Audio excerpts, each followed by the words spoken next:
In this segment I'm getting ready to reinstall my intake manifolds.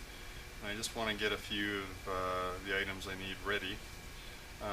Down here on the cloth you can see all these are the little rubber inserts that go on the intake manifold bolts, and these are the 7 intake manifold bolts per side. And then I've got the intake manifold gaskets. So what's important to note about the gasket, and I'll show a close-up in the blog post, but essentially there are 2 raised bumps parts of the gasket.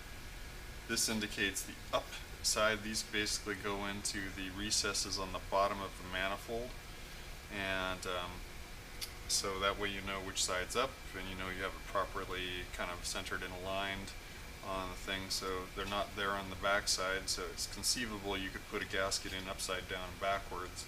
So anyways, watch for those bumps.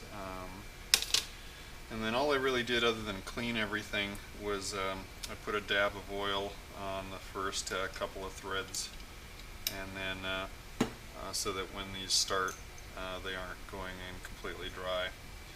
So prepared those, and everything should be ready to go. So I guess let's have a quick look at an intake manifold really quick. And so here we can see, so here's these bumps on the manifold gasket. They go into the corresponding recessed holes. So that basically, aligns the gasket. So that's how you know you've got your gasket in place. And then these little black doodads you've probably seen as you took them off. I've noticed on the center holes they kind of pop in and hold, but on the end holes they actually have a bit of slop. So anyways, I'm going to put these in after I have the manifold wrestled into the car. And the only other thing I sort of did to prepare is that these are the fuel injector and ejector holes. I cleaned the whole manifold. I actually pressure washed mine with some degreaser, but I went through with my finger and I just checked every one of the fuel injector holes to make sure it felt smooth and it was clean.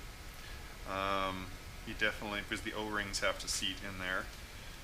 And then the other thing I did is I went over the gasket face with a microfiber towel to make sure that was clean.